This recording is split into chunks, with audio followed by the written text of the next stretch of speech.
정말 시즌 종료인가 아니면 오히려 지금이 기회인가 이런 좀 고민을 해볼 수 있는 그런 좀 중요한 순간이라고 저는 생각합니다. 10위권 이내 네. 알트코인들은 좀 보수적으로 접근할 수 있는 것 같아요. 그 중에 뭐 대표적으로 이제 플랫폼 코인이 이제 이더리움이고 두 번째로 이더리움 다음으로 큰 건 뭐 솔라나 정도 될 거고 뭐 XRP 같은 경우는 이제 약간 비트코인 계열로 볼 수 있고 뭐 네. 화폐 위주니까 그리고 뭐 거래소 중심의 코인들 뭐 바이낸스 코인 뭐 이런 것도 뭐 나쁘진 않고요. 그래서 하여튼 10위권에서 20위권 내에서는 알트코인 변동성 감당한다면 투자할 만하다.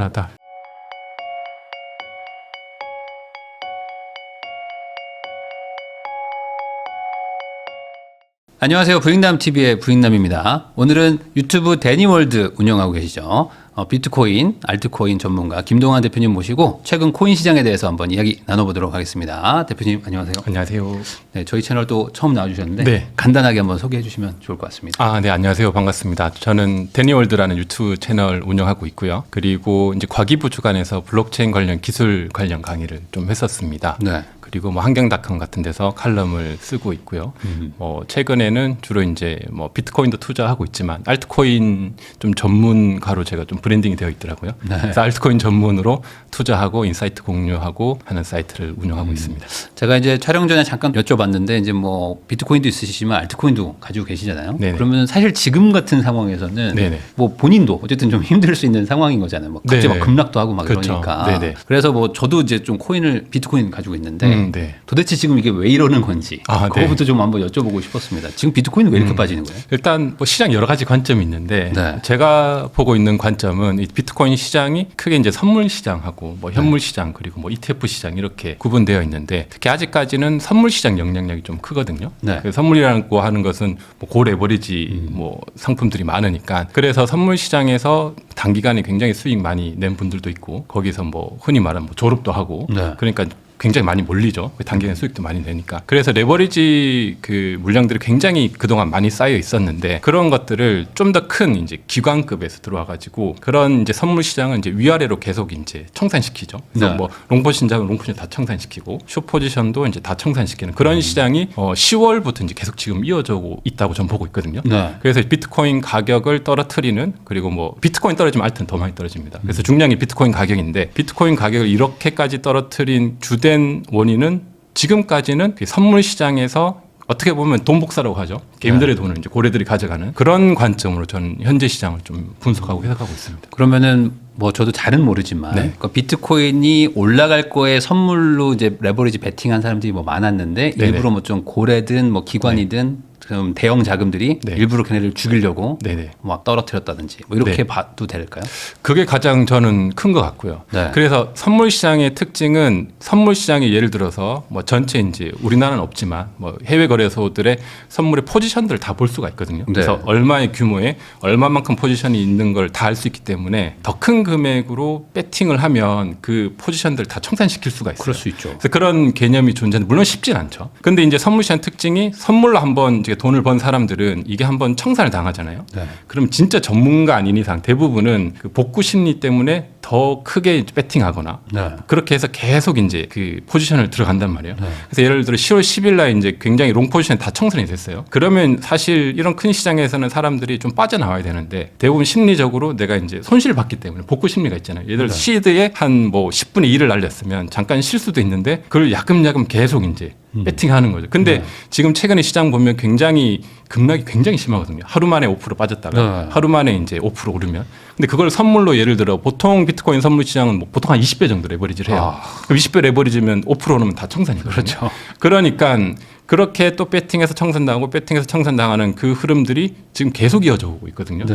그래서 제가 볼 때는 왜냐하면 거시 경제 관점이라든지 전체 글로벌 시장으로 봤을 때는 딱히 비트코인이 이렇게 많이 빠질 만한 이유는 없긴 해요. 근데 과거에도 그냥 특별한 이유 없이 이렇게 많이 빠지긴 했는데 ETF 이후에 이렇게까지 많이 단기간에 급락하는 뭐 특별한 이유를 저도 계속 찾아보긴 했는데 딱히 없어요. 네. 딱히 명확하게 이거다라고 하는 게 없기 때문에 그러면 뭐 여러 가지 관점 중에서 저는 이제 선물 시장에서의 고 레버리지를 계속 청산시키면서 물량들을 이제 고래가 가져가는 그런 흐름으로 저는 좀 보고 있습니다. 그 말은 결국에 지금 요즘 많은 분들이 막 얘기하는 이제 진짜 시즌 끝났고 이제는 뭐 한번 뭐 과거 반감기 패턴은 지금 하락할 수밖에 없는 분위기다라는 거에는 조금 반대하시는 의견이다. 저는 반대예요. 왜 그러냐면 시즌이 끝났다고 하면 몇 네. 가지 우리가 중요하게 지표를 봐야 되는데 그 비트코인도 펀더멘탈 지표들이 중요한 게 있거든요. 네. 예를 들어 뭐 채굴자 지표라든지 뭐 많이 알려져 있는 뭐 MBRB G스코어라는 뭐 그런 지표도 있고 굉장히 많은 지표들이 있어요.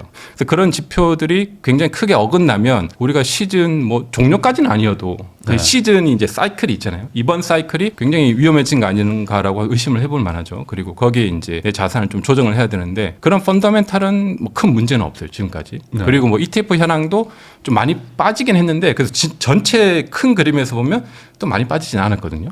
그래서 그리고 기관들의 움직임도 계속해서 이제 자금 유입되고 오고 그런 관점에서 봤을 때 뭐 사이클이 끝났다라는 관점보다는 저는 이제 선물 시장에서의 어떤 대규모 청산을 계속 일으키면서 개미들의 자금을 고래들이 좀 옮겨가는 그런 흐름이 조금 더 확률적으로 높지 않을까 이렇게 저는 좀 해석하고 네. 있습니다. 그러면 결국에 뭐 비트코인 기준으로 말씀을 드리면 어쨌든 막 네. 1억 6, 7천 막 가다가 지금 뭐 1억 2, 3천까지 막 내려왔으니까 뭐 네. 단기간에 한 20%막 빠진 거잖아요. 그렇죠. 20%, 뭐 25% 정도 네네. 빠진 건데 이 정도면은 물론 뭐 코인 시장에서는 뭐 네네. 흠이 있을 수 있는 정도일 수도 있지만 네네.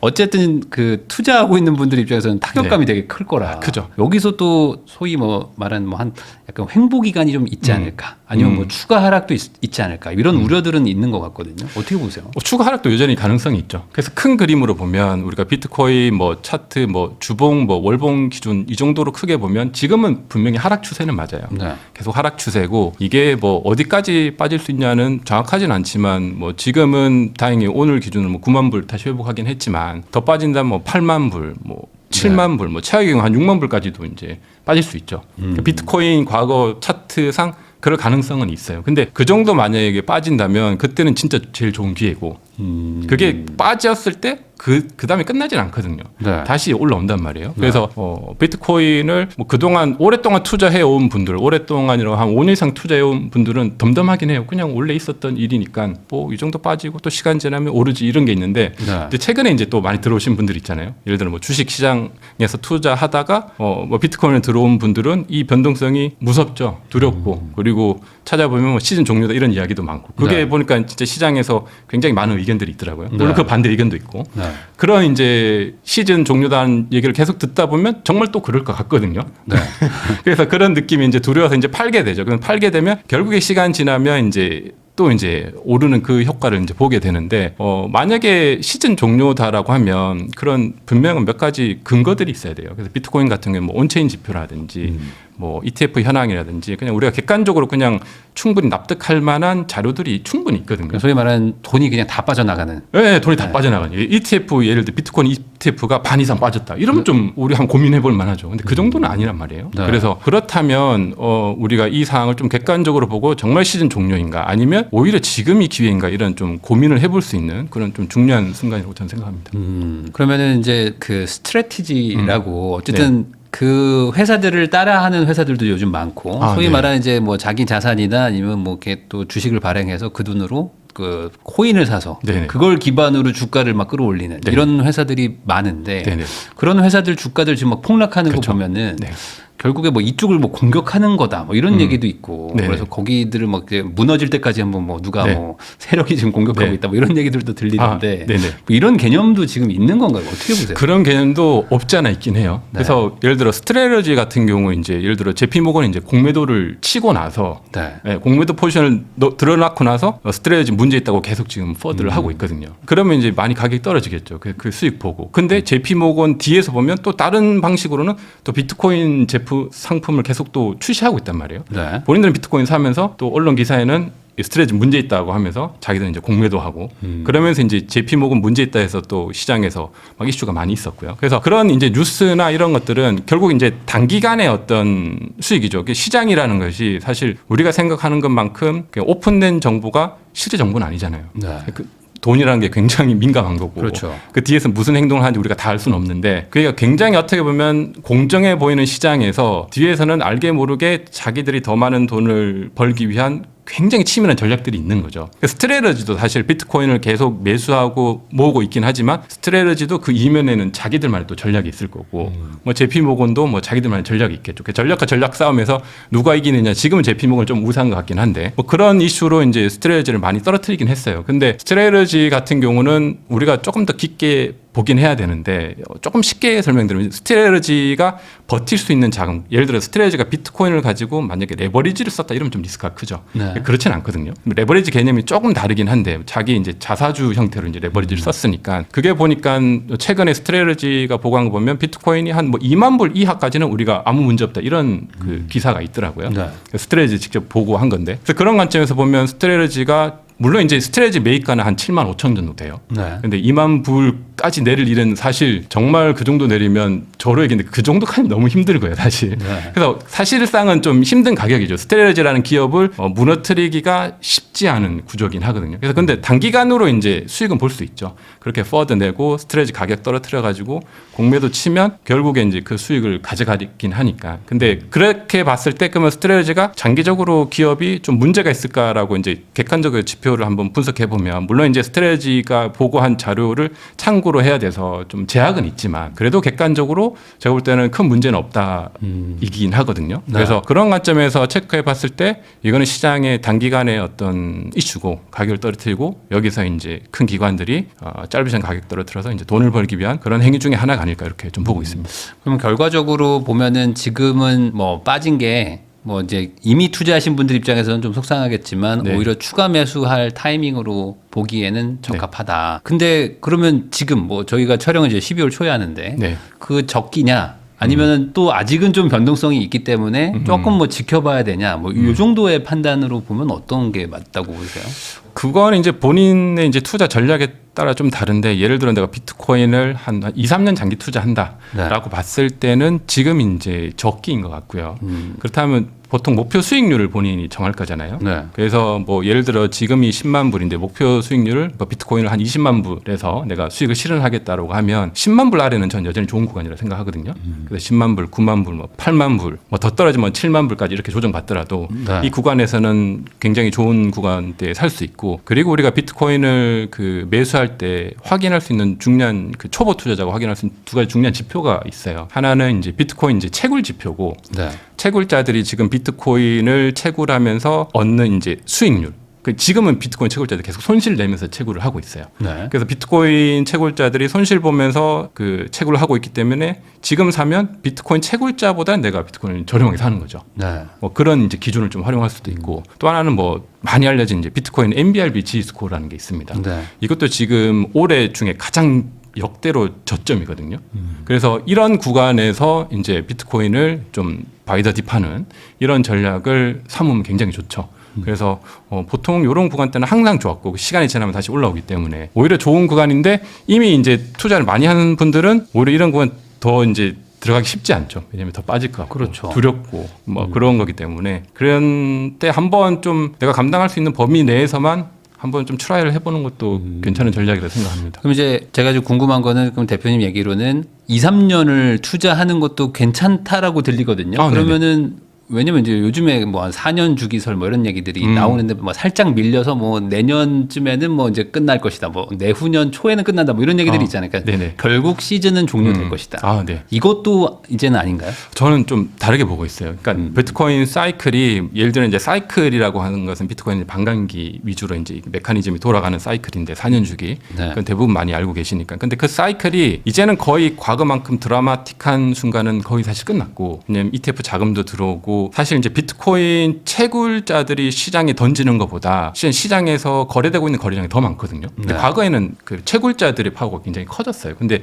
물량이 지금 줄어들다 보니까 그래서 4년 주기로 줄어들면 줄어들수록 더 이제 채굴자들이 가지고 있는 이 지표라든지 4년 주기 반감기 사이클이 과거만큼 드라마틱하진 않는 거죠.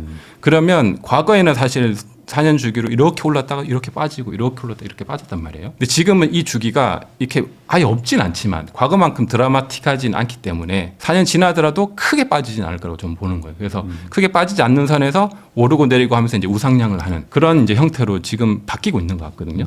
그래서 물론 과거만큼 수익을 많이 낼 수는 없어요. 더 이상. 그렇지만 이제 다른 자산에 비해서는 여전히 비트코인은 장기적으로 봤을 때 계속 그런 우상향 사이클을 그릴 거기 때문에 조금 더 좀 길게 가져가도 좋다. 이렇게 보고 있습니다. 그래서 사이클이 과거만큼 이제 과거에는 종료되면 빠져야 됐어요. 네. 너무 많이 빠졌으니까. 그래서 종료되면 예를 들어 비트코인 50% 이상 빠지니까 빠졌다가 다시 밑에서 매수하는 게 어떻게 보면 더 맞긴 하죠. 근데 지금은 그렇게 보기에는 왜냐하면 ETF 자금이라든지 시장 자체가 실제 채굴자들의 그 물량보다 좀 더 커졌다 유동성이. 그 유동성이 과거의 사이클을 충분히 좀 상쇄할 수 있는 그런 범위로 좀 변했다 이렇게 보고 있습니다. 그러면은 뭐 약간의 이제 변동이 있는 거지 그 4년 주기 뭐 이렇게 딱 이제 해서 소위 말하는 이제 쭉 빠지고 네네. 1년 있다가 살아 뭐 이런 얘기들 막 있었잖아요. 네네. 이거는 이제는 조금 쉽지 않다. 그렇죠. 과거처럼 그러기는 쉽지 않고 이미 이 얘기를 모든 분들이 알고 있기 때문에 네. 더 이상 그 4년 사이클은 사실 뭐 큰 의미가 없는 그래서 좀 새로운 뭐 시대로 이제 도래하게 된 거죠. 그러니까 어떻게 보면 좀 더 어려워졌죠. 네. 예전에는 그냥 4년 주기를 이렇게 사고 팔고 하면 됐는데 네. 지금은 그 주기 자체가 굉장히 경계가 애매해졌고 오히려 그런 주기보다는 어떤 글로벌 경제 이슈 미국 주식 시장 이 영향이 지금 굉장히 많이 받거든요. 그래서 오히려 그 지표를 봐야 되는. 그래서 저도 예전에는 오히려 비트코인 투자가 쉬웠어요. 비트코인만 보면 됐거든요. 이 시장만 보면 됐는데 지금은 시장이 이제 글로벌로 이제 다 엮여 있어서 주식 시장도 봐야 되고 네. 전체 글로벌 시세가 굉장히 영향을 많이 미친단 말이에요. 그래서 그렇게 변했기 때문에 오히려 4년 주기 사이클보다는 주요한 경제 지표에 따라서 이게 계속 영향을 받으면서 조금씩 변동 겪으면서 우상향할 거다 이렇게 저는 좀 보고 있습니다. 그러면은 이제 말씀해 주신 것처럼 뭐 미국 주식과 연동이 더 많이 된다 뭐 이런 얘기도 좀 있었는데 그렇죠. 네네. 뭐 한 9월 10월인가요? 그때부터는 네. 약간 좀 이렇게 따로 맞아요. 가잖아요. 네네. 가다가 지금 갑자기 막 폭락해 버리고. 네네.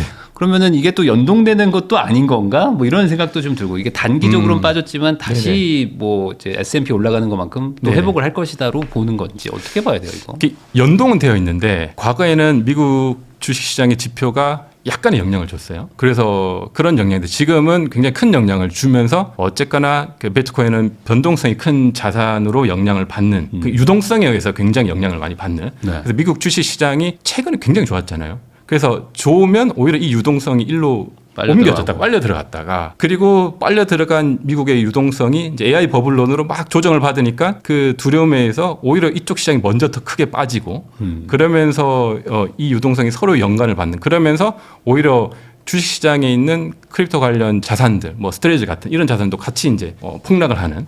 그래서 그러면 사실 이 두 개가 굉장히 밀접하게 이제 연관이 되어 있다고 봐야 되거든요. 예를 들어 스트레이지가 뭐 크게 안 빠졌으면 뭐 크게 상관없는데 이 두 자산이 지금은 영향을 줘서 미국 주식을 전문으로 하시는 분들도 이제는 그 크립토의 어떤 지수들을 굉장히 중요한 변수로 체크를 하더라고요. 그래서 비트코인 시장이 오히려 너무 많이 빠지면 이게 미국 주식 시장까지 영향을 주는. 또 역으로도 그렇게 또 영향을 주거든요. 유동성이 빠지면서 여기 영향을 주는 거죠. 그래서 그렇게 좀 복합적으로 영향을 지금은 만들어가는 초기이기 때문에 이게 뭐 좋다고 무조건 얘도 좋냐. 뭐 그것도 아니고 크립토 시장이 좋다고 얘도 좋냐. 뭐 그런 영향이 아니고 물론 미국 시장이 더 큰 영향이죠. 그 영향이 이제 작은 부분에서 조금씩 이제 영향을 주고받는 그런 관계로 좀 변하고 있다. 그래서 그런 초기 시장이니까 여기가 좀 더 이제 변동성이 커지는 거죠. 그런 이제 흐름으로 저는 좀 시장을 보고 있습니다.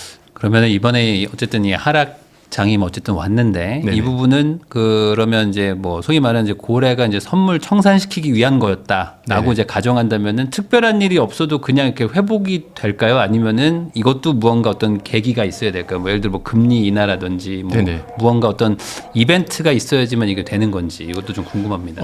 이벤트도 굉장히 중요하긴 네. 해요. 고래들이 보통 보면 항상 아무 이벤트를 안 던져주고 네. 가격을 이렇게 움직이진 않는 것 같더라고요. 그래서 이번에 퍼드도 그게 퍼드일 수도 있고 실제 팩트에 근거한 어떤 자료일 수도 있고 어떤 다양한 것들로 이벤트 뉴스라든지 실제 팩트를 가지고 시장을 이제 움직이죠. 그래서 거기에 이제 소재로 이벤트는 당연히 필요하죠. 그래서 이벤트는 뭐 첫 번째는 뭐 금리 인하가 제일 중요할 거 같고요, 당연히. 그래서 12월도 지금 금리 인하 확률은 높은데, 그래서 그런 금리 인하가 계속되면서 시장의 유동성이 많이 풀리는 그게 비트코인 시장에서는 가장 중요하긴 합니다. 그래서 그 유동성이 많이 풀려야지 결국에 이제 이 시장은 이제 움직이니까 그 부분이 이제 계속 좋지 않은 소식이 이제 최근에 좀 많이 있었어요. 그래서 그 부분도 분명히 비트코인 가격에 떨어뜨리는 데 영향을 주긴 했고요. 뭐 그런 부분 그리고 미국의 이제 정책들.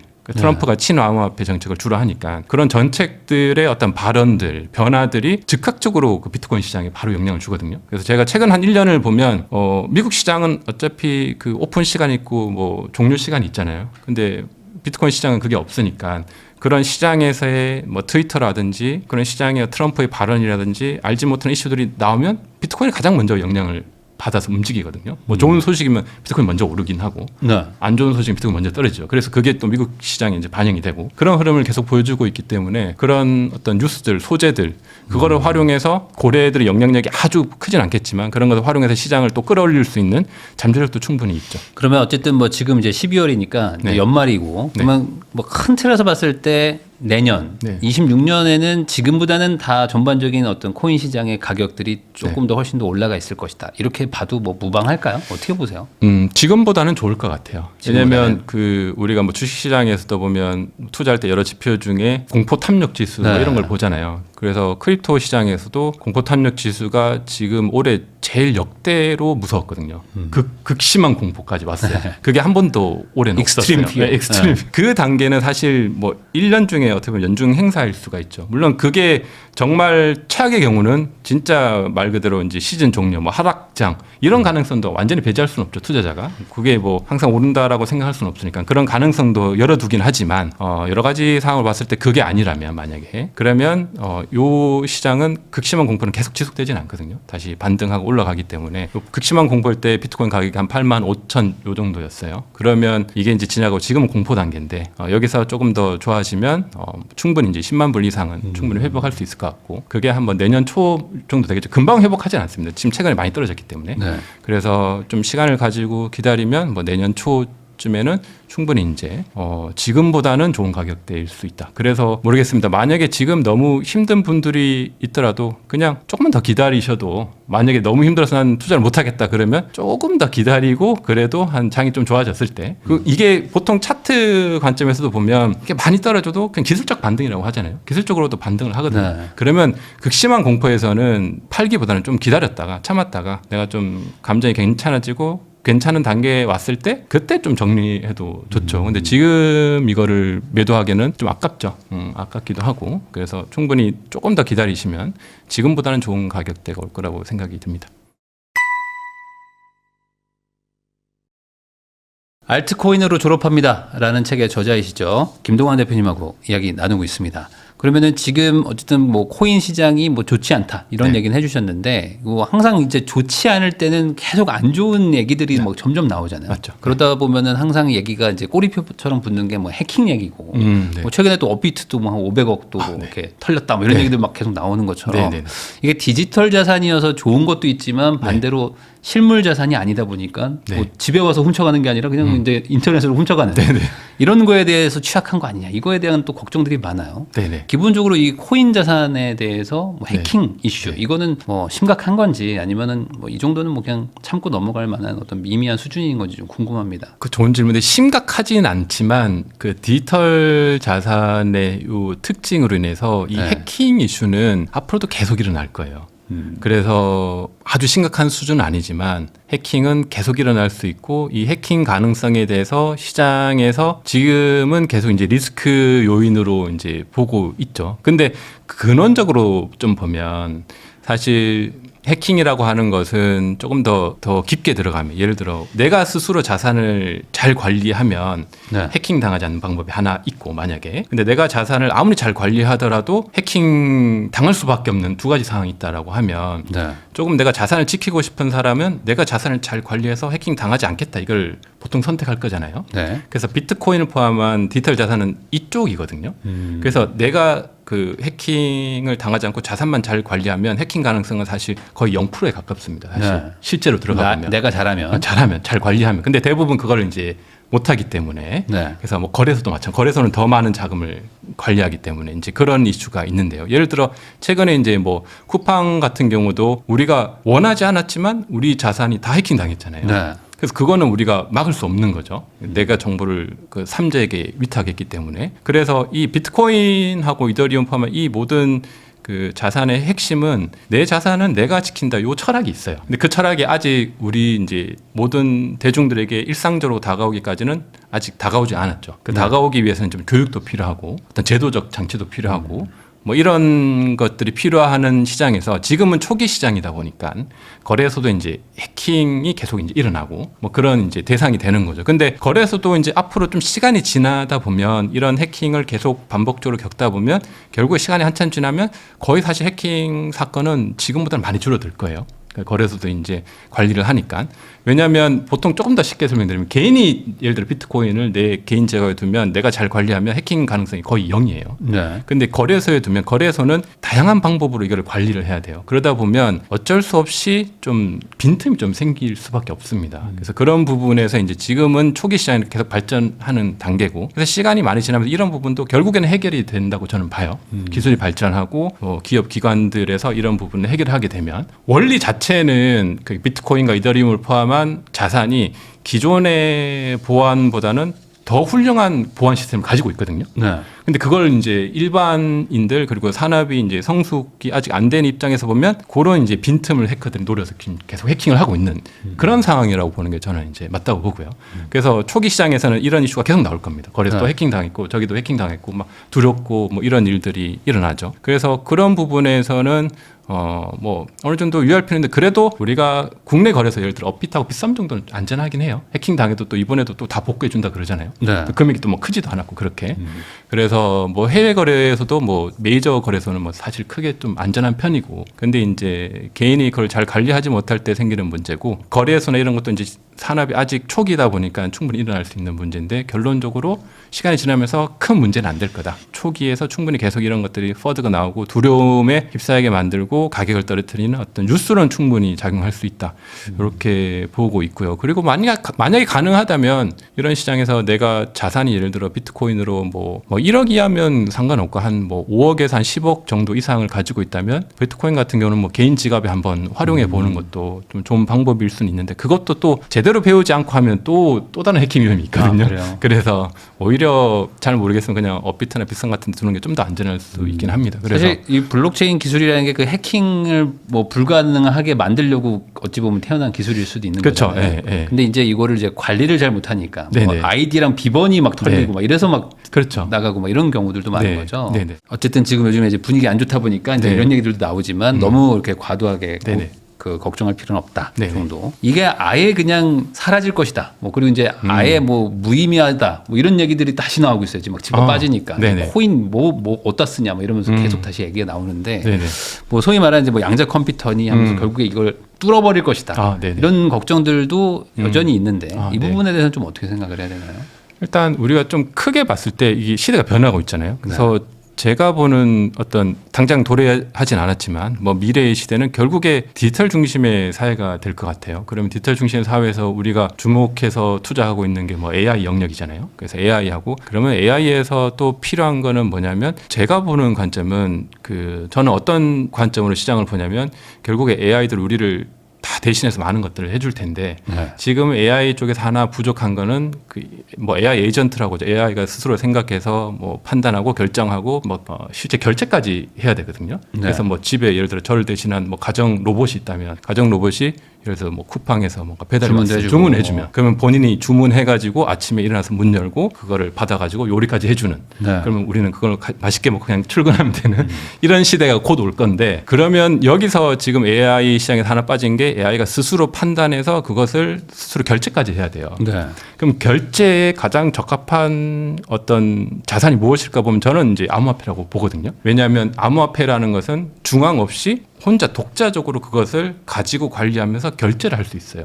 네. 그럼 AI 입장에서는 AI 로봇이 내가 스스로 내 지갑을 만들어 가지고 거기 이제 내가 만약에 집주인이라면 집주인한테 얼마를 받아서 네. 뭐 스테이블 코인 같은 것을 받아서 그걸 가지고 있다가 본인이 알아서 그 주인이 허락한 범위 내에서 그것을 이제 스스로 결제하고 주문하고 하는 그 모든 원탑 시스템이 다 이루어지거든요. 네. 근데 그걸 지금의 어떤 중앙화 방식의 은행 시스템으로 하면 여러 가지 좀 한계들이 많이 있어요. 그래서 AI 스스로 판단해서 결제할 때 생기는 그런 문제들이 있는데 그걸 저는 아무튼 디지털 자산이 해결할 수 있는 궁극적인 어떤 원천 자산이라고 보고, 그런 측면에서 봤을 때 결국에 디지털 자산은 미래의 사회의 어떤 핵심적인 자산이 될 텐데 그 중에 핵심이 이제 비트코인이 되겠죠. 그 다음에 이제 비트코인을 포함한 뭐 다른 이제 좀 살아남은 알트코인들이 그러한 실제 생활에 쓸 수 있는 어떤 디지털 자산의 활용으로서의 어떤 가치들이 계속 이제 일어나게 될 것이다. 이런 관점으로 저는 좀 큰 그림에서 보고 있습니다. 그럼 이 부분에 대한 어떤 해킹이나 뭐 그런 뭐 보안 이슈, 네. 이게 뭐 보안이 뚫려버릴 것이다.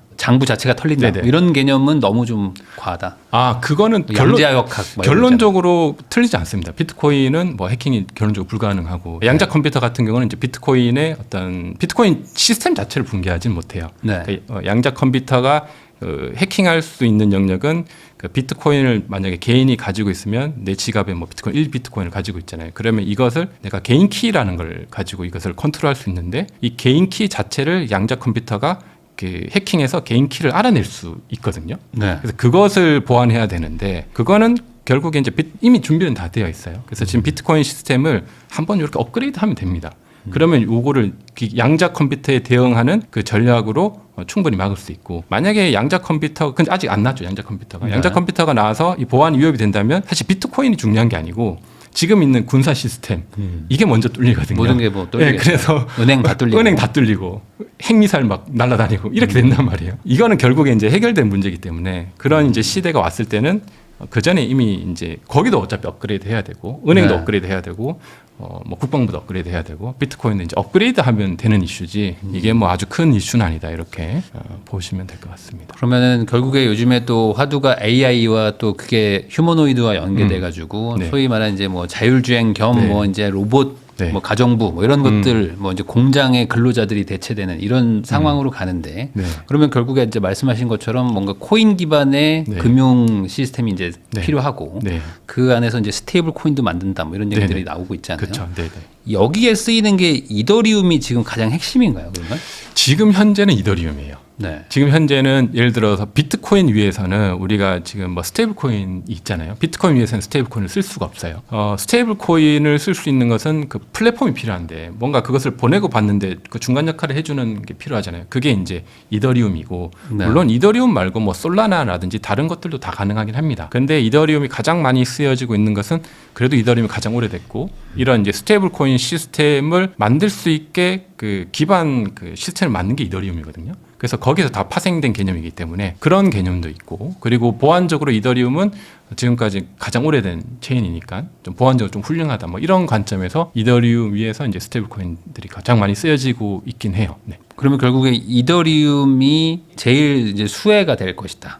수혜주가 된다. 뭐 이런 얘기도 있더라고요. 아. 근데 그렇게 생각하기에는 또 이게 좀 다른 건가요? 그렇게 생각하기엔 조금 다양한 측면이 있는데 예를 들어서 내가 그 암호화폐를 투자하는 입장에서 장기적으로 한 10년 이상 투자할 대상 중에 네. 저는 두 가지 코인을 딱 살아남는다고 본다면 비트코인은 무조건 투자해야 되고 네. 알트코인 중에서 하나 살아남는 게 있다면 저는 이더리움이라고 생각해요. 네. 그래서 비트코인과 이더리움은 포트폴리오에 담아도 물론 이더리움이 변동성은 큽니다. 뭐 그것을 이제 견뎌내야 되긴 하지만 근데 이 시장에서 사라지지는 않는 거죠. 네. 이더리움이 그러니까 알트코인 우리가 종류 굉장히 많잖아요. 뭐 다 그런 건 아니지만 대부분의 알트코인들은 이더리움의 그 개념들을 복제해서 만든 거거든요. 그럼 이더리움은 뭘 복제해서 만들었냐? 뭐 비트코인의 개념을 복제해서 좀 확장한 거죠. 그래서 그런 개념인데, 그래서 이더리움이 하고 있는 기능들, 예를 들어 이더리움 위에서 스테이블 코인도 운영할 수 있고 다양한 것들을 할 수 있는데 그것들을 네. 다른 체인들도 다 만들어서 할 수 있어요. 그러면 뭐 이더리움보다 더 빨리 할 수도 있고 어떤 산업 영역은 자기들만의 그 룰이 있을 거잖아요. 나라마다 정책마다 거기에 맞게 이 스테이블 코인을 활성화하려면 이더리움에 올렸을 때 좀 불편한 점이 있을 수 있어요. 그래서 그러면 그런 측면에서는 또 다른 체인들이 그냥 스테이블 코인에 좀 더 혜택을 받을 수 있는 그런 플랫폼은 있을 수 있습니다. 그래서 예를 들어 뭐 단기적으로 본다면 내가 투자 입장에서 보면 예를 들어 그러면 질문이 스테이블 코인에 가장 수혜를 받는 뭐 플랫폼 뭐냐? 지금 현재는 이더리움이긴 한데 네. 향후에는 더 좋은 플랫폼이 나오면 그게 단기적으로 더 이제 수혜가 될 수도 있겠죠. 그래서 뭐 지금 현재 예를 들어 과거에 뭐 닷컴 기업 중에 많이 있었는데 뭐 사라진 것들 있잖아요. 다 사라지고 구글이 살아남았잖아요. 네. 근데 그 당시에는 뭐 구글도 있었고 뭐 여러 가지 검색 엔진들이 있었는데 지금은 존재하지 않는 그런 거하고 비슷하게 이더리움은 끝까지 살아남긴 할 겁니다. 근데 또 다른 이제 어떤 경쟁자들이 어떤 위치에서는 그 이더리움이 하고 있는 많은 역할들을 좀 빼앗아서 할 수 있는 그런 여지는 여전히 있다고. 볼 그래도 수 이게 그 시장을 좀 선점한 것 하고 네. 그다음에 어떤 사용자가 좀 익숙하다는 거 뭐 이런 걸로는 이 어떤 소위 말하는 이제 해자가 생기거나 뭐 이렇게 할 수는 없는 건가요? 그럴 수 있는 거죠. 쉽게 그래서 바뀌나요? 예를 들어 이더리움에서 내가 뭐 스테이블 코인을 주고 받으려면 지금 당장은 다른 예를 들어 뭐 솔라나하고 비교했을 때 조금 더 느리고 네. 이더리움에서 내가 막 스테이블 코인을 한 $100 정도를 누구한테 보내면 조금 더 느리고 조금 수수료가 조금 더 비싸요. 근데 솔라나에서 하면 $100를 보내면 조금 더 빠르고 수수료가 더 저렴합니다. 네. 그래서 사용자 입장에서 현재 입장에서 보면 내가 $100를 이더리움으로 보내면 그때마다 다르지만 수수료가 한 3, 4불 정도, 3, 4천 원, 5천 원 정도 드는데 네. 솔라나에서는 1, 200원이면 보낼 수 있거든요. 그러면 뭐 소액 투자자는 이더리움보다는 솔라나를 이렇게 선택해서 하겠죠. 그래서 그런 측면도 있고 리테일 입장에서 보면 근데 이제 보수적으로 뭐 스테이블 코인을 뭐 주고받는 역할만 하는 건 아니고 큰 기관들은 스테이블 코인을 어떤 이더리움 위에서 뭐 디파이라고 하는 예금 상품에 넣어서 뭐 이자도 만들고 이런 걸 한단 말이에요. 네. 그럴 때는 솔라나하고 이더리움을 비교해 봤을 때 솔라나는 그래도 이더리움보다는 보안성이 좀 부족하니까 이더리움에 이제 좀 예치하려는 그런 경향들이 강하죠. 그래서 기관 투자자 입장에서 봤을 때 내가 자금을 솔라나에 예치할래, 이더리움에 예치할래 이렇게 하면 대부분 기관 투자자들은 이더리움을 선택하겠죠. 그래서 그런 측면에서 현재는 이더리움이 가장 우위에 있고 앞으로도 그런 좀 기관이라든지 좀 보안적인 거, 좀 안정성을 고려한다면 다른 체인보다는 이더리움이 좀 더 우세한 그런 입장이 있긴 합니다. 몇 달 전에 이더리움이 막 뭐 200만 원대까지 막 내려갔다가 막 한 번 쭉 올라가가지고 네. 역시 이더리움이야 했는데 다시 네. 또 쭉 빠져가지고 네. 지금 네. 좀 힘들어하는 것 같은데 네. 이더리움의 어떤 단기 투자 전망 뭐 이거는 좀 그래도 좀 희망적일까요? 뭐 이제 비트코인은 다시 좀 회복된다고 하셨는데 그럼 같이 네. 또 가고 오히려 더 많은 상승이 일어날 수 있나요? 그러니까 이더리움 투자죠. 이제 단기 투자, 뭐 장기 투자 이렇게 나뉠 수 있는데 단기 투자 입장에서는 현재는 뭐 비트 비해서 좀 많이 빠져 있긴 하죠. 그래서 사실 이 시장이 만약에 단기간에 다시 회복을 한다면 그 회복한다는 것은 일단 비트코인이 먼저 회복을 하긴 해야 됩니다. 비트코인 안 가는데 뭐 이더리움 혼자 가는 그런 시장은 아니고요. 그래서 비트코인이 이 하락 추세를 끝내고 상승으로 전환을 하게 된다면 그 시기부터는 보통 이제 이더리움의 그 성장률은 조금 더 높을 수 있습니다. 그래서 만약에 같은 타이밍에 뭐 비트코인이 예를 들어 뭐 8만을 저점으로 찍고 그때부터 계속 반등해서 만약에 회복을 했다면 한 10만 불까지 뭐 갔다고 가정한다면 이더리움이 뭐 한 3천 불까지 찍고 지금 뭐 그 정도인데 거기서 계속 반등을 한다면 이더리움 수익률이 조금 단기간에 높을 수 있죠. 단기간이라고 하는 것은 한 2, 3개월 정도 봤을 때 더 높을 수는 있습니다. 저도 그 차트를 보면은 결국에 버틸 수만 있으면 네. 이더리움이 성과가 더 좋은 것 같긴 하더라고요. 아, 네네. 한번 쭉 하락한 다음에 상승세를 보면은 비트코인보다 훨씬 더 많이 오르는데 네. 그럼에도 불구하고 그 이더리움 투자가 좀 어렵게 느껴지는 건 이 변동성 때문이겠죠. 이걸 그렇죠. 견디기가 쉽지가 않은 거죠. 그렇죠. 실제로. 그래서 실제 견디기가 쉽지가 않아서 그래서 반토막 나고 막 하니까. 네, 그러니까 보통 뭐 견디기가 어렵죠. 그래서 그걸 견디기 위해서는 이더리움에 대한 가치를 충분히 좀 더 이해해야 되는 그런 범위도 있고 비트코인에 대한 이해도 있고 네. 그래서 투자자가 너무 감당하기 힘들다면 저는 항상 비중으로 좀 관리를 하면 좋을 것 같습니다. 그래서 비트코인 비중을 좀 많이 가져가고 이더리움 비중을 좀 적게 가져간다면 비중이 적으면 많이 빠져도 전체 금액에서는 손실률이 적으니까 감당할 수 있는데 예를 들어 비중이 뭐 5대 5다. 그럼 비트 5, 이더 5 이렇게 되면 이더가 많이 빠지면 손실률이 굉장히 커지는 거잖아요. 그럴 때 이제 감당하기 힘드니까 그러면 또 정리하게 되는 거죠. 네. 뭐 그런 투자자의 어떤 실수가 있는데 내가 그것을 결국 감당하지 못한다면 내가 투자할 수 없는 대상이긴 하거든요. 네. 그래서 내가 이런 큰 하락장은 어떻게 보면 두 가지 관점에서 좋은 기회일 수 있을 것 같아요. 그래서 내가 이 시장에 대해서 긍정적이고 적극적이고 여러 가지 봤더니 괜찮다라고 하면 바이더 딥해서 굉장히 좋은 저가에 매수할 수 있는 좋은 기회이기도 하고 또 하나는 내가 시장에 참여해 봤더니 와 이런 극심한 시장이 오네. 도대체 이거 어떻게 해야 되는 거지? 난 도저히 감당이 안 된다. 이런 분들이 있다면 그것을 다 정리하기보다는 좀 비중을 좀 줄이는 거죠. 비중을 줄여서 내가 이 정도 하락폭에 좀 감당할 수 있을 만큼만 좀 버텨보면 네. 또 시간 지나면 다시 올라 있는 걸 볼 수 있거든요. 그래서 두 가지를 좀 추천을 드리긴 합니다. 그러면은 결과적으로 뭐 이더리움으로 뭐 대표되지만 어쨌든 뭐 알트코인 시장도 지금 네. 똑같이 비트코인과 똑같이 뭐 조금씩 뭐 적립식으로 살만한 시기라고 보세요. 알트코인은 일단은 두 가지 중요한 관점이 있긴 해요. 그래서 알트코인을 다 사면 안 되고 알트코인에서 좀 그래도 펀더멘탈 좋은 그래서 뭐 대표적으로 뭐 이더리움 같은 거죠. 네. 뭐 이더리움 같은 경우는 충분히 적립식으로 사도 이제 좋다고 저는 보고 있고요. 그런데 그렇지 않은 이제 수많은 알트코인들은 변동성이 크고 그리고 시장에서 진짜 퇴출될 수도 있거든요. 네. 진짜 말 그대로 99%까지 하락을 맞을 수가 있단 말이에요. 네. 의미가 없어지는 거죠. 네. 그런 투자는 하면 안 되니까. 그래서 그러한 어떤 종목 선정에 있어서 굉장히 좀 신중하게 선택해야 되는 그런 문제도 같이 남아 있긴 합니다. 이더리움만 보면 어떤가요? 이더리움은 괜찮습니다. 지금 사는 것도 괜찮나요? 네, 저는 비트하고 이더는 지금도 좀 좋은 가격대라고 생각하고 있습니다. 어느 정도 좀 추가 하락도 좀 감수는 할 각오는 해야 되는 건가요? 그렇죠. 추가 하락도 좀, 아직은? 네, 아직은 이 전체 그림으로 봤을 때 하락 추세가 보통 끝나지 않았거든요. 그래서 네. 과거에 보면 올해도 보면 보통 이 공포 단계에서 뭐 극심한 공포 단계에서 다시 반등을 해요. 네. 그리고 다시 괜찮은 시장으로 가는 척하다가 다시 한번 극심한 공포로 빠지기도 합니다.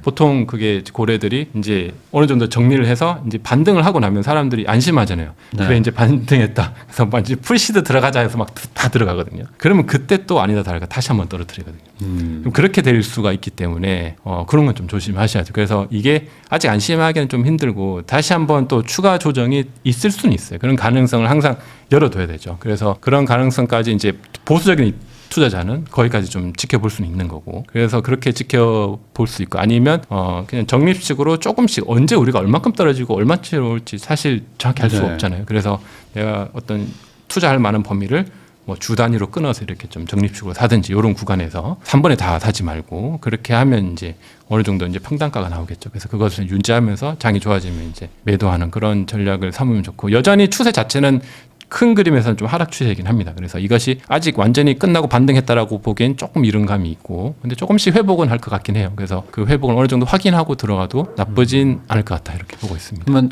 어제 오늘인가요? 뭐 비트코인 한 5% 빠졌다가 또 다시 막 5% 올라가고 막 이러는데 네네. 이게 어떤 뭐 이유가 있는 건지 뭐 아니면 그냥 너무 많이 빠져서 그냥 말 그대로 이제 기술적 반등한 건지 뭐 이런 거 뭐 이유가 있나요? 이게? 어제 빠진 거는 제가 차트하고 여러 가지 봤는데 뉴스를 다 확인했는데 뉴스에는 특별한 건 없었고 그래서 최근에 보면 이제 그러니까 선물 청산 맵이라는 지표가 있어요. 거기 보면 선물들이 청산되고 있는 그게 나오거든요. 네. 근데 청산 맵에 보면 현재 가격 대비해서 청산가 매물이 많이 몰려 있는 게 있어요. 네. 그러면 고래 입장에서 이걸 청산을 다 거기 시켜버리면 한번 터치하고 와요. 터치하고 오면 이거를 고래 물량으로 옮겨가는 거거든요. 네. 그게 어제 하루 동안 요 밑에 매물대가 많았는데 이것을 다 청산시키고 끝까지 먹고 다시 올라갔더라고요. 그래서 네. 위에 거 다 먹고 위아래로 다 먹고 이제 다시 정지시킨 거죠. 그래서 야 그렇게 많이 빠지기가 쉽진 않은데 하루 만에 5% 빠졌다가 다시 5% 올린 거거든요. 그러면 선물 투자 입장에서 단기적으로 롱 포지션도 다 정리됐고 네. 숏 포지션도 다 정리된 거거든요. 그러니까 아무도 살아남은 사람이 없는 거죠. 네. 큰 고래만 20배 살아남은 쓴 거고. 사람들은 다 죽었다. 다 죽은 거죠. 그래서 그런 시장이 최근에 계속 이어져 오고 있어요. 그래서 그런 변동성으로 저는 좀 해석을 하고 있습니다.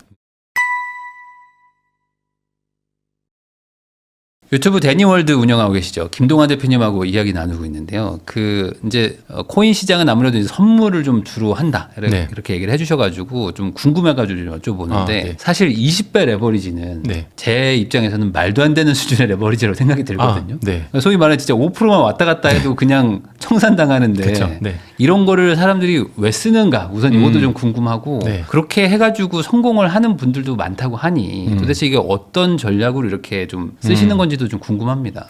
일단 결론적으로 말씀드리면 성공할 확률은 1% 미만이긴 하고요. 근데 단기적으로 성공 확률은 굉장히 높긴 해요. 아. 단기적으로 하면 1년에서 2, 3, 뭐 최대 5년까지는 네. 살아남은 분들이 많아요. 근데 최종 성공하려면 뭐 10년, 20년, 30년 살아남아야 되니까 네. 그러기는 뭐 1%도 적을 수도 있고 더 적을 수도 있습니다. 그래서 네. 결론은 그런데 단기간에 이제 성공한 분들이 많으니까 예를 들어 사회초년생이라든지 시드가 적은 분들 예를 들어 뭐 시드가 뭐 1억 혹은 뭐 1,000만 원. 그래서 이런 분들이 레버리지를 초기에 잘 해서 트레이딩을 어느 정도 좋은 성적을 거두면 단기간에 그 시드가 뭐 1,000만 원이 1억, 10억까지 금방 가거든요. 그래요. 그래서 금방 간다는 표현은 이렇습니다. 사실 우리가 시장에서 보는 거는 어떤 공개된 것만 보잖아요. 그래서 공개된 것은 뭐 저 같은 유튜버일 수도 있고 아니면 뭐 인플루언서일 수도 있고 아니면 개인인데 뭐 블로그를 운영하든지 이런 분이 뭔가 이제 자기 성공 내역을 올리는 그것만 보는 건데 뭐 실패 내역은 잘 안 올린단 말이에요. 성공 내역을 보면 그렇게 단기간에 보여지는 성공 내역이 굉장히 많은 거죠. 그래서 보면 실제 1,000만 원으로 뭐 10억, 100억 이렇게 번 사람들도 많고 그리고 코인 시장에서 유명한 트레이더들 보면 시드가 없었는데 네. 몇백억 이렇게 성공한 분들이 실제 있어요. 그래서 그런 것들이 많다 보니까 이게 굉장히 도전의 대상이 되긴 하는 거죠. 그래서 일단 도전하는데 도전해서 시드가 작아도 예를 들어서 내가 시드가 뭐 한 10,000불 정도 있어요. 네. 10,000불이면 뭐 큰 금액은 아니잖아요. 10,000불로 해서 언제 돈을 벌어요? 이렇게 되잖아요. 1,400만 원으로 그게 뭐 언제 뭐 집 사고 뭐 이자 받고 뭐 이렇게 안 되니까. 안 되죠. 투자해봤자 뭐 한 10년 해도 뭐 한 3, 4배 하면 진짜 성공이 좋은 거고. 그러니까 근데 이 1,000만 원으로 최소한 뭐 1억은 벌고 싶은 거죠. 근데 이 코인 시장에서 트레이딩을 하면서 한 20배 레버리지를 해서 잘하면 이 10,000불이 뭐 10만 불 뭐 한 3개월 안에 되긴 하거든요. 3개월 안에요. 네. 그래서 20배니까 만 불 가지고 다 배팅하잖아요. 보통 만 불이면 만 불에서 한 시드 10%에서 한 1000불 정도를 레버리지를 써서 한단 말이에요. 한 네. 20배. 특히 비트코인 시장은 좋을 때는 상승장 때는 계속 올라요. 네. 그래서 계속 오르니까 상승장 때 뭐 운도 좋고 타이밍도 맞고 어느 정도 실력이 있으면 20배 레버리지 써서 롱 포지션이 계속 성공률이 좋으면 단기간에 1000불이 뭐 또 만 불 돼서 그 시드가 만 불, 2만 불 느는 거죠. 그럼 2만 불이 또 잘 트레이딩하면 뭐 4만 불, 5만 불 되고 단기간에 만 불이 10만 불까지 금방 가거든요. 그러면 거기서 보통 그쯤 가면 사람들이 근데 또 많이 실패하긴 해요. 근데 그 중에 네. 그러니까 한 100명 참여하면 10명 정도가 살아남았죠. 그러면 이제 10명 중에서 이 만 불을 또 계속 하다 보면 확률적으로 또 한 명 정도는 만 불을 10만 불까지 만듭니다. 그렇죠. 그러니까 네. 그래서 만드니까 결국에 결과적으로 보면 100명 참여해서 한 명 정도가 1000불을 만 불로 만들고 10만 불로 만들었으니까 뭐 한 1,500만 원으로 한 15억 이렇게 만든 거잖아요. 그래서 그 인증 올리고 하면 사람들이 보고 하게 되죠. 그래서 확률이 없진 않아요. 공정한 게임이니까. 네. 그래서 그걸 보고 나도 할 수 있다라는 생각으로 달려들지만 실제 성공률은 굉장히 낮다. 그래서 그런 어떤 비트코인 시장이 그런 트레이딩으로 성공한 사람들이 꽤 많이 있어요. 근데 우리가 보기에는 그게 전부인 것 같지만 그걸 좀 더 크게 확대해서 보면 시도한 사람들 중에 시도한 사람 중에 살아남은 사람들이다. 네. 그리고 그 살아남은 사람들이 앞으로도 살아남을 수 있을까는 또 의문이에요. 그래서 선물은 굉장히 위험하고 그 결과에 우리가 보고 유혹되면 안 되고 근데 선물을 그나마 그러면 좀 좋게 활용할 수 있는 방법이 있는가라고 봤을 때 좋게 활용할 수 있는 방법도 있긴 합니다. 예를 들어 선물을 레버리지 20배, 10배 이렇게 쓰면 안 되죠. 뭐 3배수도 좀 리스크가 있고 예를 들어 내가 비트코인이 진짜 하락장인 것 같아요.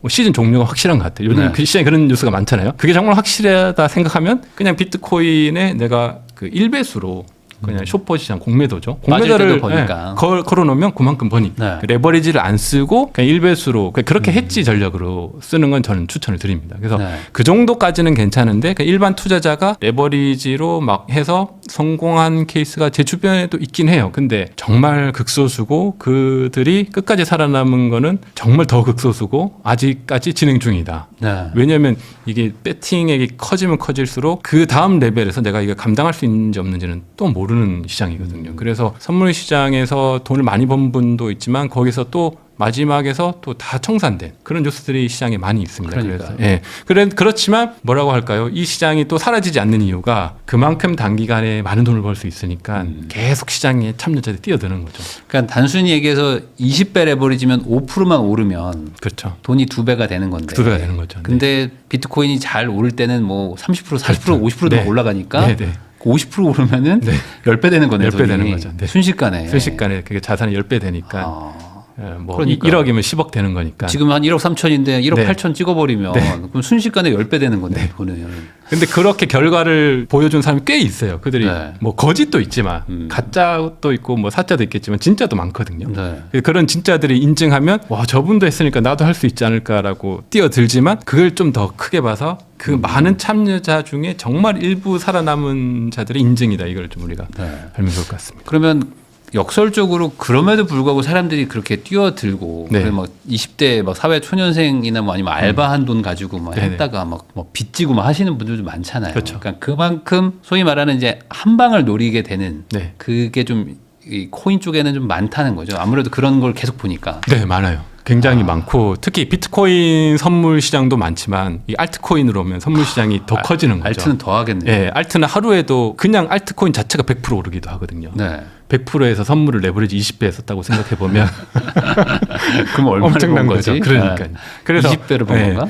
그런 거죠. 네. 그렇게 되는 거니까 굉장히 순식간에 이제 인생이 바뀌네요. 순식간에 바뀌고 그거를 또 뭐 인증도 하고 이렇게 되니까 네. 근데 그 인증에 속으면 안 되고 여러 가지 이제 리스크가 더 크다라고 이제 우리가 봤죠. 근데 이 시장이라는 게 그런 것 같아요. 시장이라는 것이 어쨌거나 돈 벌 수 있는 기회가 있다라고 하면 계속 참여자들이 생기는 것 같아요. 네. 그래서 비트코인하고 이제 암호화폐 자산이 선물 시장이 특히 활성화되어 있다 보니까 이게 또 장점이자 단점일 수는 있는 것 같아요. 이 장점은 이 유동성이 계속 몰려드는 거죠. 몰려들고 계속 시장이 활성화되는 장점이 있는데 또 반면에는 여기서 이제 많이 떨어져 나가는 분도 있고 그게 이제 계속 손바뀜 되는 그래서 그런 시장. 근데 지금 최근의 시장은 그래서 레버리지로 많은 돈을 벌었던 분들이 계속 이제 갈려 나가는 그런 시장이에요. 그러니까 유동성이 더 메말라진 거죠. 그러니까 선물로 돈 벌었던 분들이 지금은 계속 이제 퇴출당하는 그런 시장이라고 좀 봐야 되는 근데 거죠. 사실 그 방법으로 돈을 버신 분들이 네. 갑자기 난 예적금이 좋고 뭐 갑자기 부동산으로 이렇게 가기가 쉽진 않잖아요. 그게 어렵습니다. 예. 내가 이거 소위 말하면 뭐 도파민도 있을 네. 것이고 네. 20배를 막 네. 가지고 놀다가 1배짜리 하라 그러면은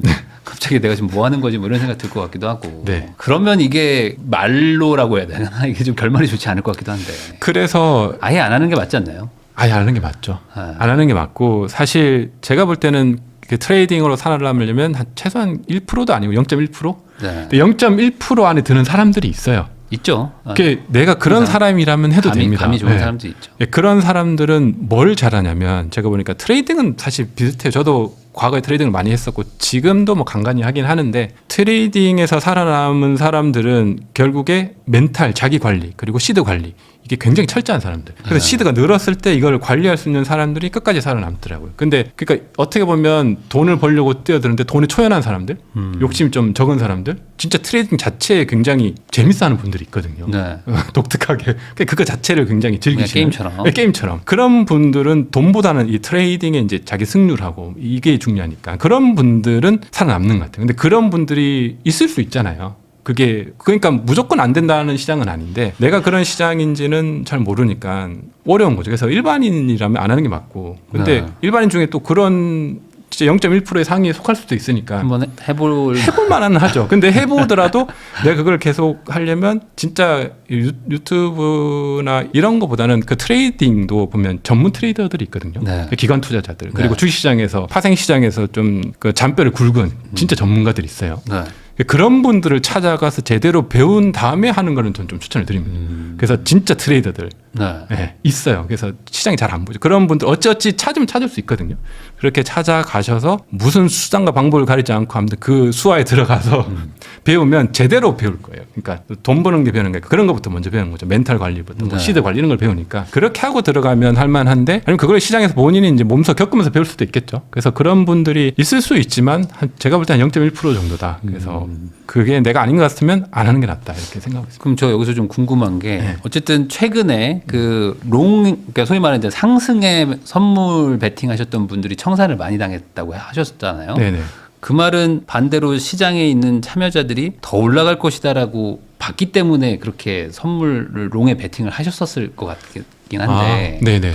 어떤 이유에서였는지 아무래도 유동성이 계속 풀릴 것이다 뭐 여기 베팅들을 한 건가요? 그것도 있고 이제 트레이딩 시장은 이제 시간이 참여가 보통 짧습니다. 그러니까 하루 기간 혹은 뭐 길면 일주일 보통 하루 단위예요. 그래서 하루 단위로 가격이 많이 떨어졌을 때 레버리지를 많이 쓰면 하루 안에 결과를 내야 되거든요. 그럼 최근에 이제 뭐 비트코인 한 85,000불까지 떨어졌으니까 거의 저점인 거죠. 네. 저점이라 생각하고 뭐 차트상으로 시그널이 보통 주어져요. 그 시그널을 주어졌을 때 이제 롱포지션을 배팅한 거죠. 그래서 시그널을 반등할 줬으니까. 거다. 네. 보통 트레이더들이 본인들이 보는 지표들이 있거든요. 네. 뭐 여러 가지 그런 지표들이 시그널이 와서 배팅해서 들어갔을 거고 근데 거기에 이제 반대로 작용을 하는 거죠. 그래서 그게 지금 시장에 계속 이어지고 있어요. 그래서 보통 트레이더들이 투자할 때는 차트 분석이라고 하죠. 기술적 분석으로만 거의 하거든요. 근데 기술적 분석이 최근에 보면 거의 다 깨져 있어요. 단기간으로. 거기에는 진입해야 되는 시기인데 진입하면 또 포지션이 반대로 박혀 있고 네. 이게 지금 계속 이어지고 있는 최근 한 달의 시장이거든요. 그러니까 선물 트레이더들을 완전히 이제 시장에서 계속 퇴출시키는 그런 시장이 계속 이어지고 있는 거죠. 그래서 이런 극심한 변동을 우리가 어떻게 해석해야 될까라고 보면 이건 제 개인적인 관점이긴 해요. 그래서 이 개인 트레이더들, 선물 시장의 트레이더들을 청산시키면서 이 자금을 기관이 옮겨가는 그런 어떤 세팅이 아닐까 그런 이제 저만의 관점이 있습니다. 그러니까 이거를 뭐 음모론처럼 생각하면은 음모론은 네. 뭐 결국에는 네. 지금 네. 한번 크게 올라가기 직전에 네네. 한번 정리 한번 하고 가는 네네. 거잖아요. 네네, 그렇죠. 그렇게도 볼 수 있는 거잖아요. 그렇게도 저는 그런 관점이 조금 있습니다. 아, 보통 보면은 이제 확 올라가기 전에 뭐 네. 주식들도 마찬가지지만 네네. 뭐 작전준위 이런 것도 네네. 한번 털고 가잖아요. 아, 네네. 그런 개념인가요? 그렇게 저는 좀 보고 있어요. 왜냐하면 전체 지표나 펀더멘탈 이런 걸 봤을 때 뭐 이렇게까지 굳이 빠질 이유가 있을까 싶거든요. 근데 네. 그렇게 뺐는데 문제는 자세히 들여다보니까 선물 시장에서 트레이딩 물량이 너무 이상하게 막 롱숏이 왔다 갔다 하는 거죠. 너무 좀 과하게. 물론 비트코인 시장이 좀 그렇긴 해요. 선물 시장 자체가. 근데 그게 좀 최근에 좀 너무 과하지 않나. 그래서 그런 관점을 좀 보고 있습니다. 근데 이게 레버리지 특히 이제 고배율 레버리지를 쓰셔가지고 그렇게 성공하신 분들, 네. 뭐 소위 말하는 뭐 2천, 5천 가지고 뭐 네. 50억, 100억 만든 네. 분들은 네. 결국에 그 소위 말하는 매수 시점이 보일 거 아니에요. 그렇죠. 근데 여기선 무조건 얘는 5% 반등해라는 거면 20배 레버리지 안 쓸 수가 없을 것 같아요. 그렇죠. 보통 자기의 경험상 네, 맞아요. 여긴 무조건 타점이 여긴 들어가야 돼. 그럼 레버리지 쓸 거 아니에요. 그렇죠. 그래서 문제가 최근에 시장이 어려웠던 점은 그런 트레이더들이 어떤 그 지표가 왔을 때 자기 경험과 그리고 객관적 지표라는 것은 차트상으로 보여주는 시그널이거든요. 네. 그거에서 들어갔는데 이 정리가 된 거죠. 네. 그러면 이상하다고 다시 한번 더 진입할 거란 말이에요. 또 들어가겠죠. 또 들어가고 또 청산되고 이제 거기서 만약에 원칙을 본인이 깼으면 그래서 원칙대로 했으면 살아남았을 거고 이제 보통 그 정도 되면 이런 극심한 변동에서는 원칙을 많이 깨면서 트레이더들이 많이 날리거든요. 그런 것도 있고 최근 트레이딩 시장은 또 봇들이 또 많이 움직이긴 합니다. 네. 최근에 이제 뭐 퀀트 위주의 뭐 크립토 봇들이 위주로 자산을 많이 운영하거든요. 봇들은 감정이 없잖아요. 네. 그래서 봇들이 막 청산시키고 또 올리고 막 그런 흐름도 좀 관측이 되는 것 같고요. 그래서 여러 가지 측면들에서 그렇게 네. 영향을 주는 것 같아요. 그러면 예를 들어 이 방송 보시는 분들 중에 뭐 아무래도 뭐 20대나 뭐 30대 뭐 미혼 이런 분들이 지금 소위 말하는 이제 선물 시장에 많이들 좀 계실 것 같긴 한데 네네. 그런 분들이 지금 이미 하고 있다면 네. 빨리 접어야 될까요? 이걸 어떻게 말을 해야 되나? 이게 워낙 위험하기도 하다 보니까. 그렇죠. 위험해서 만약에 하고 있다면 저는 계속 해야 된다면 철저한 시드 관리 그리고 정말 소액으로 그냥 뭐 재산의 일부. 그 자기가 트레이딩하는 물량의 시드 관리를 잘하면 되거든요. 그래서 시드 관리하고 트레이더들이 원칙들이 있어요. 자기가 세운 원칙을 깨지 않는 그 두 개만 잘 지켜도 살아남을 수 있을 것 같긴 해요. 청산을 당하더라도 청산 당하더라도 쪽에서 예를 들어 내가 이제 100이면 100에 트레이딩 할 때 보통 뭐 트레이더마다 다르지만 한번 요번 포지션 들어갈 때 100에 1을 보통 넣거든요. 네. 내가 시드가 100이라면 1을 넣는 거죠. 그래서 실패하면 또 다음 1을 또 넣고 네. 또 다음 1을 넣고 이런 식으로 넣는데 세 번 연속 실패하면 잠시 쉬어가자. 뭐 이런 원칙들이 있어요. 네. 그러면 그렇게 원칙해서 쉬어가면 이런 시장에서는 내가 쉬는 거죠. 한 달 정도. 시장이 좀 정상적으로 회복할 때까지 그렇게 하면 되는데 손실을 메꾸기 위해서 계속 하다 보면 무리해서 100까지 다 써버리는 거죠. 네. 그런 이제 오류를 범하면 안 되고 그래서 그런 어떤 원칙들하고 내가 시드 관리 충분히 잘할 수 있다면 저는 뭐 해도 된다라고 생각하는데 그게 안 돼 있는 분이라면 내가 했더니 계속 손실이고 뭐 수익도 없고 그러면 좀 정리하는 것이 좋지 않나 이렇게 지금 생각합니다. 결국에 이제 듣다 보면은 점점 이게 포카판에서 이 판돈 관리랑 패 관리를 잘해라 네, 이거랑 네. 똑같이 들리거든요 점점. 약간 트레이딩 시장이 좀 그런 게 확률 있습니다. 계산 잘하고 네. 카드 카운팅 잘하라고 이런 얘기랑 좀 비슷하네요. 그러니까 트레이딩 시장이 약간 네. 도박판인데 네. 조금 더 도박판 같죠? 합법적인 네, 도박판인데 근데 도박판도 실제 전문 도박꾼들은 잘 잃지 않거든요. 잘하죠. 네, 네, 네. 전문 도박꾼들이 있어요. 제가 예전에 그 호주에 잠깐 있을 때 멜번 카지노에 잠깐 있었는데 네. 제가 거기 일했던 건 아니고 네. 그 살면서 그 같이 했던 홈스테이 한 분이 전문 도박꾼이 같이 들어와서 거기서 하는 걸 제가 봤어요. 네, 네. 그분들은 진짜 다르더라고요. 눈빛도 다르고 관리도 다르고 완전히 자기 관리가 철저하신 이분은 전문가구나 이런 이제 느낌이 드는 그런 분들은 도박판에서 살아남죠. 트레이딩 세계도 비슷한 것 같아요. 그런 어떤 전문가의 프로페셔널이 있지 않으면 나머지는 다 죽는 거고 맞아요. 그들만 살아남는 거죠. 카지노도 카지노하고 전문 도박꾼들 몇 명만 살아남는 거죠. 나머지 다 죽고.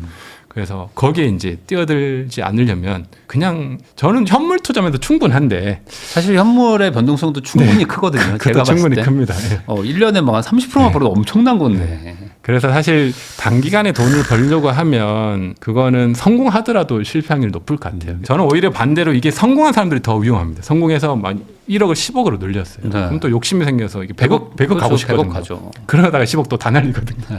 그걸 많이 봤기 때문에 그게 보통은 쉽지 않죠. 그래서 그 욕심을 좀 버리고 내가 적당하게 재테크하면서 투자 수익을 보겠다 이런 관점으로 이 시장을 들어온다면 저는 오히려 좋은 기회가 많다고 봅니다. 아니 당연히 또 여기서 성공하는 분들도 있기 때문에 이렇게 순식간에 큰 돈이 벌리는 게 뭐 이게 불법은 아니니까. 아니죠. 그렇죠. 그러면은 뭐 하는 분들을 말릴 수는 없는 그렇죠. 거고. 네.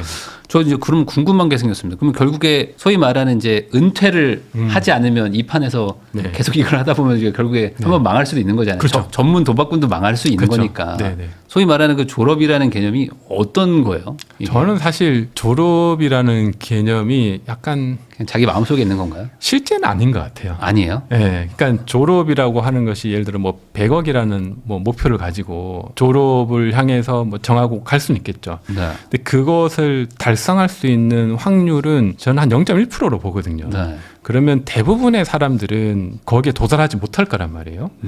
그렇다면 오히려 내가 좀 목표 수익률을 좀 낮추고 내가 삶을 유지하면서 비트코인을 포함한 이런 시장에서 여전히 기회들이 많기 때문에 조금 목표치만 낮춘다면 이 시장은 또 기회가 많고 전 좋은 시장이라 봐요. 그래서 사람 일부는 할 수 있겠죠. 그래서 진짜 일부 소수들은 자기가 원하는 뭐 경제적 자유도 이루고 자기가 원하는 삶대로 살 수도 있는데 근데 또 제가 보니까 그렇게 이런 분들도 보면 그러고 나서도 계속 그걸 하고 있더라고요. 해요.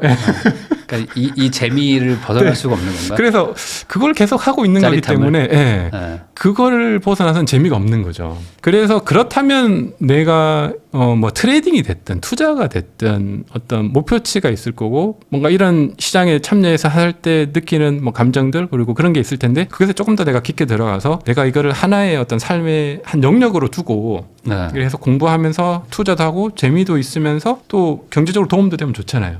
그래서 이런 관점으로 하다 보면 이게 정말 어떤 사람은 진짜 나하고 자질이 맞아가지고 하다 보니까 정말 내가 0.1%가 트레이더가 될 수도 있고 네. 그러면 이게 자기의 직업이 되는 거겠죠. 근데 이런 분들은 그 돈보다는 업 자체가 재미있어 하는 거거든요. 그래서 그런 식으로의 어떤 전환? 이것은 저는 졸업이라고 보긴 합니다. 그래서 내가 기존에 되게 힘들었던 일을 막 하면서 괴로워하는 것보다는 뭐 취미나 이제 뭔가 재테크로 하다 보니까 이게 굉장히 나한테 맞고 뭐 수익도 보고 거기서 조금씩 하다 보니까 나한테 좀 전문가적인 기질도 보이고 네. 그렇게 해서 하는 거면 이제 충분히 도전할 만한데 이걸 해서 내가 뭔가 뭐 얼마 만들어서 얼마 딱 만들어서 다 끝내겠다. 아. 이거는 저는 조금 잘 모르겠어요. 그런 식으로 접근하는 거는 이제 네. 이거는 투자도 아니고. 그렇게 하더라도 인생에 그 다음이 실제 의미가 있을까? 그래서 저는 좀 그렇게 했을 때 내가 좀 목표를 만약에 100억을 만약에 벌었다면 100억 이후에 내가 뭐 하고 싶은 게 있을 거잖아요. 네. 그것들을 지금도 어느 정도는 충분히 해볼 수 있을 것 같아요. 그래서 해봤을 때 내가 정말 이것이 내가 원하는 삶인가 좀 질문해 보면 의외로 또 그렇지 않은 것들이 많이 있는 것 같더라고요. 그래서 그런 측면에서 좀 투자라는 것은 뭐 하다 보면 굉장히 또 재미도 있거든요. 네. 그리고 자기한테 이렇게 맞으면 그런 쪽으로 또 직업적으로 나갈 수도 있는 거고 그렇게 좀 접근해 보는 것도 너무 좋을 것 같습니다. 욕심내지 마라. 네, 욕심내지 말고 이렇게. 이것을 좀 재밌게 하면서 재테크로 활용도 하면서 삶에 좀 뭐라 그럴까요? 좀 풍성해진 하나의 네. 어떤 수단을 그리고 지금 같은 시대는 또 투자 안 하고는 또 살 수가 없잖아요. 네. 그래서 그런 측면에서 접근해서 적당하게 이제 욕심을 또 부릴 땐 부리고 또 줄일 땐 줄이고 이것을 이제 자기만의 그 어떤 투자 어떤 철학이나 방법을 다 배울 수 있으면 좋을 것 같습니다. 김동환 대표님하고 이야기 나누고 있는데요. 결국에 뭐 지금 선물이든 뭐든지 뭐 이 코인이든 결국에 이 변동성에 베팅을 해가지고 내가 가지고 있는 자산을 불리겠다. 이거는 뭐 같은 마음이란 말이죠. 그렇죠. 근데 이제 이거를 좀 더 빨리 가려고 하다 보니까 이제 레버리지 막 이제 고배율을 막 쓰는 건데 현물만 쓰더라도 사실은 어느 정도 좀 괜찮다라고 네. 아까 얘기를 해주셨잖아요. 네. 그리고 이제 그런 거에 동의하시는 분들은 이제 소위 말해서 이제 비트코인보다는 알트코인 쪽으로 많이 가 계시고 네. 알트코인에서 내가 한번 뭐 레버리지까지는 아니지만 여기서도 뭐 수십 배를 벌 수 있다라고 네. 생각하고 들어오시는 분들도 많은데 네. 지금 알트코인 요것도 이제 비트코인도 시즌이 끝나지 않았다고 얘기해 주셨는데 당연히 그러면 알트코인도 과거 같은 한번 불장이 올 것이다. 네. 이거에 동의를 하시나요? 아, 네, 그렇습니다. 왜냐하면 크게 봤을 때 뭐 알트코인 시장이 여러 가지고 이제 비트코인은 이제 디지털 자산으로 사람들이 이제 많이 인정하는 단계로 이제 바뀌고 있는 것 같고요. 네. 그런 시장이고 알트코인 시장은 왜 반드시 반드시 불장이 와야 되는 이유? 아니면 알트코인 시장이 활성화되어야 되는 이유는 뭐냐면 여러 가지가 있긴 하지만 시장의 흐름도 그렇습니다. 시장의 흐름이 알트코인이 필요한 시장으로 바뀌고 있어요. 그 중에 대표적인 게 이제 최근에 많은 스테이블 코인 시장이죠. 네. 스테이블 코인 시장은 코인 투자를 하지 않는 분들도 관심이 많거든요. 우리나라 정부도 관심 있잖아요. 네. 그래서 그러면 스테이블 코인을 어디 위에 올려야 되냐면 알트코인 위에 올려야 돼요. 뭐 대표적으로 이더리움이긴 한데 비트코인 위에는 못 올린단 말이에요. 그러면 그게 이더리움이 됐든 아니면 솔라나가 됐든 어떤 그 대표적으로 이제 스테이블 코인 시장 그리고 뭐 최근에는 뭐 RWA 시장 뭐 주식 토크나 이런 시장도 계속 지금 뭐 정책적으로 다루고 있잖아요. 그래서 네. 시장이 바뀌고 있어요. 미국의 어떤 정책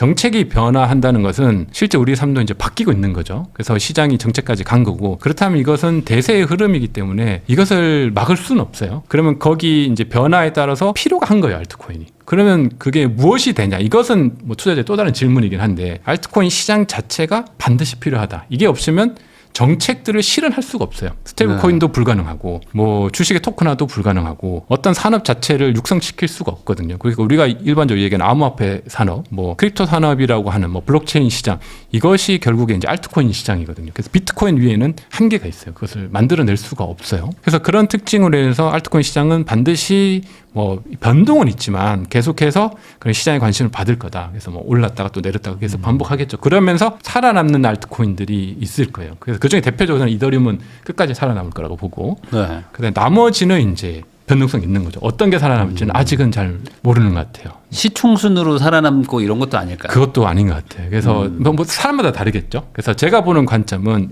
20년 봤을 때, 10년, 20년 봤을 때 네.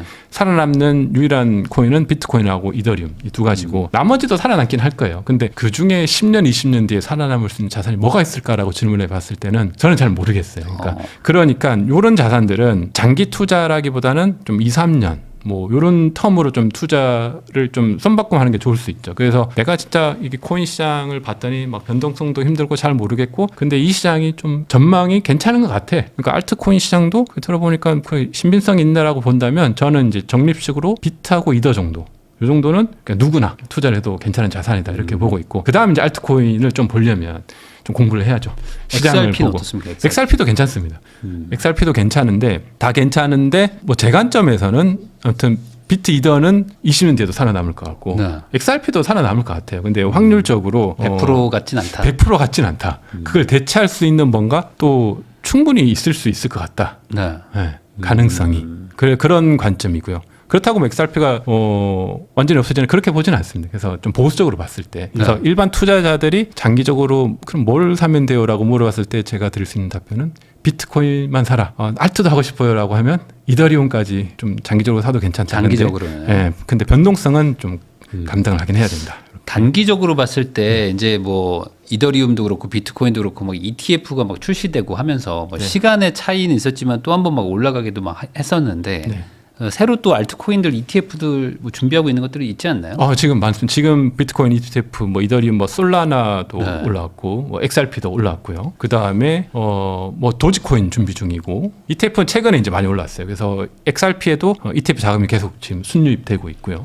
그 다음에 도지코인은 조만간 올라올 거고, 그래서 기다리고 있는 많은 알트코인들이 있습니다. 그래서 시총으로 봤을 때, 100위권에서 봤을 때 한 50위권 안에 있는 대부분의 알트코인들이 지금 ETF가 좀 대기 중인 상황, 그리고 한 뭐 대여섯 개는 지금 이미 상장돼 있는 상황 그런 상황이죠. 그래서 ETF가 올라왔다가 금방 내리진 않잖아요. 그래서 그러기 쉽지 않고 그래서 제가 보수적으로 비트하고 이더만 살아남는다고 얘기하긴 했지만 ETF에 있는 자산들도 충분히 살아남을 수 있죠. 그래서 그런 자산들 위주로 또 투자해 보는 것도 좋은 투자 인사이트를 얻을 수 그럼 있을 것 같아요. 단기적으로는 지금 ETF 승인되고 하는 것들부터 좀 관심을 갖는 게 좋을까요? 네, 그건 괜찮습니다. ETF에 있는 알트코인들 충분히 투자 포트폴리오에 담을 수 있고요. 근데 변동성은 또 꽤 있습니다. 그래서 그것들을 네. 좀 감안하셔서 하실 수는 있을 것 같아요. 그러니까 이게 변동성이 참 무서워서 네. 뭐 빠진 다음에 사도 거기서 또 한 30%막 빠져버리니까 네, 뭐 맞습니다. 40% 빠지는 경우도 있고 네. 반토막이 났는데도 거기서 또 나니까 이거 네. 크게 갈 때는 진짜 막 7, 80%막 네, 90%까지도 가더라고요. 네, 그 정도 됩니다. 그럼에도 불구하고 투자하면 또 회복하는 게 네, 그 오를 때는 또 200, 300%도 가니까. 네. 네, 그래서 사실 우리가 알트코인 투자자들이 좀 더 유념해야 되는 것은 우리가 알트코인 투자 보면 어떤 것들은 뭐 100%, 어떤 것들은 200%, 뭐 300% 이렇게까지 가거든요. 네. 그러면 300% 진짜 갈 수 있는 알트코인들이 꽤 있어요. 그럼 우리가 300%를 보고 들어가는데 300%를 갈 수 있다는 것은 그 투자 관점에서 들어가는 시점에서 300% 갈 수 있다는 의미는 나머지 한 7, 80, 90%까지도 빠질 수 있다는 얘기이기도 네. 하거든요. 그래서 내가 손실폭을 어느 정도 예상하고 들어가면 그렇게 빠지더라도 감당할 수 있죠. 어느 정도. 근데 보통은 이제 수익률을 보고 들어가니까 막 3, 40, 50% 빠지면 이제 손절하기 바빠서 결국에 손절하고 나면 나중에 또 2, 300% 올라 있거든요. 네. 그럼 또 굉장히 또 억울하죠. 막 그때 가지고 있어야 되는데 이런 이제 심정을 많이 토로하는데 그런 부분에서 이제 내가 기대 수익률에 비해서 손실률도 좀 어느 정도 좀 감당하고 들어가야 된다 이렇게. 알트코인 종류가 뭐 워낙 많긴 하지만 이제 이더리움 정도만 말씀해 주셔가지고 네. 그래도 좀 향후 뭐 한 3개월에서 6개월 사이에 네. 좀 투자해 볼 만하다 정도의 어떤 뭐 그 코인을 뭐 좀 골라주실 수도 있을까요? 뭐 몇 개 뭐 뭐 예시를 좀 들어줄 수 뭐 있을까요? 시총 한 10위권 이내 네. 알트코인들은 그래도 우리가 좀 보수적으로 접근할 수 있는 것 같아요. 그 중에 뭐 대표적으로 이제 플랫폼 코인이 이제 이더리움이고 네. 두 번째로 이더리움 다음으로 큰 건 뭐 솔라나 정도 될 거고 뭐 XRP 같은 경우는 이제 약간 비트코인 계열로 볼 수 있고 뭐 네. 화폐 위주니까 그래서 그런 것도 포트폴리오에 담을 수 있고요. 그래서 뭐 그리고 뭐 거래소 중심의 코인들 뭐 바이낸스 코인 뭐 이런 것도 뭐 나쁘진 않고요. 나쁘지 않나요? 네, 그래서 뭐 탑티어 거래소니까 그런 것들 그리고 뭐 민코인, 뭐 도지코인 이런 것도 변동성은 좀 있습니다. 네. 그래서 그런 것도 시총이 좀 높으니까 그래서 한테 시총 10위권에서 20위권 내에서는 그래도 좀 알트코인 변동성 감당한다면 투자할 만하다 이렇게 보고 있습니다. 그 다른 거는 네. 뭐 어떻게 이해해 보려고 노력하면 이해가 되지 않을까라는 막연함이라도 있는데 도지코인은 진짜 모르겠더라고요. 아, 얘는 네. 도대체 어디다 쓰길래 이게 왜 시총이 이 가격이고 왜 이게 ETF까지 출연이 되는 건지. 아, 네. 도지코인은 우리가 좀 이해하기 힘들죠. 그래서 네. 도지코인을 이해하기 위해서는 비트코인의 어떤 철학 그리고 이 시장의 특징을 좀 이야기해야 되는데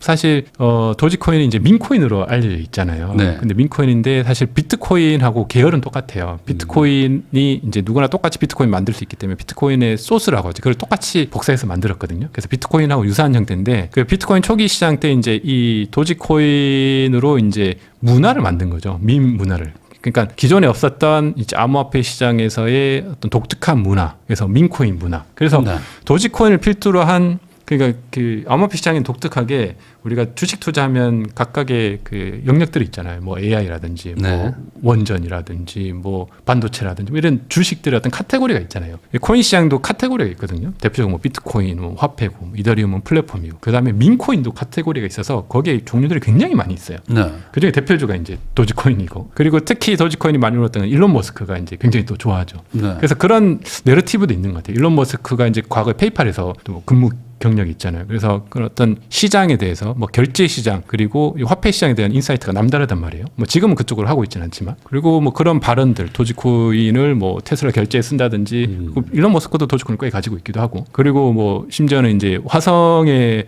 자기들이 어떤 새로운 뭐 나라를 만들면 거기에 쓰이는 결제 화폐로 도지코인을 쓴다 뭐 이런 진짜 다른 거 써도 되는데. 네, 다른 거 써도 되는데 굳이 굳이 그냥 그런 거 그리고 뭐 도지라는 이름으로 또 그 미국의 네. 그 정부도 정부 만들고 효율부도 예, 하고. 효율 부스도 만들고 그런 것들이 뭐라고 할까요? 좀 시장의 내러티브를 이제 형성하는 거죠. 그래서 아니, 그래도 이 정도 시총까지 사람들이 돈을 투자한다고요? 그래서 그런 내러티브의 어떤 문화, 민코인 그리고 도지코인을 또 굉장히 많이 보유하고 있는 투자들도 꽤 많이 있어요. 그래요? 예, 그래서 그런 고래들 문화, 그러니까 초기 비트코인 투자자들 중에 크게 여러 가지 갈래들이 있어요. 초기 비트코인 투자자들이 돈을 많이 벌었잖아요. 비트코인도 가지고 있는데 크게 이제 비트코인 맥시멀리스트라고 해서 비트코인만 가지고 있는 비트코인 맥시멀리스트가 있고 대표적으로 뭐 트위터 창업자의 뭐 잭도시 같은 경우 그분은 비트코인만 가지고 있어요. 다른 거는 크게 언급은 안 하는데 아무튼 비트코인만 좋다라고 하시고 그러면서 이제 그 중에 이제 뭐 나온 게 이제 뭐 이더리움 같은 게 있는 거고 그러면 이더리움 투자 중에 비트코인하고 이더리움을 가지고 있는 분도 있고 그냥 비트코인에서 나온 게 또 계열이 이제 도지코인이다 보니까 이쪽으로 파생되어 나온 이제 초기 투자자들 중에 많은 사람들이 또 도지코인 홀더들이 꽤 많이 가지고 있는 그런 고래들이 있어요. 그 초기 고래들 그분들은 물량이 굉장히 많은 거죠. 그분들은 안 팔아요. 그냥 계속 가지고 있어요. 워낙 뭐 가지고 있는 자산도 많기도 하고 그래서 그런 층도 있고 그래서 뭐 XRP도 마찬가지예요. XRP 초기 투자한 특히 한국에서 투자한 분들이 많은데 제가 XRP 투자자들 보니까 초기 투자자들은 계속 안 팔더라고요. 그냥 계속 홀딩 하더라고요. 그런 어떤 매니아층이 있는 것 같아요. 그런 매니아층이 어떤 도지코인의 어떤 특징이지 않을까 그런 것도 좀 있고요. 그리고 그런 어떤 민문화 그게 이제 미국 주식도 밈 주식이 있잖아요. 네. 그러니까 어떤 뭐라고 할까요? 근데 펀더멘탈 어떤 지표로 투자하는 투자가 전통적인 투자 방식이지만 새로운 시대에 그런 거 그냥 난 모르겠어.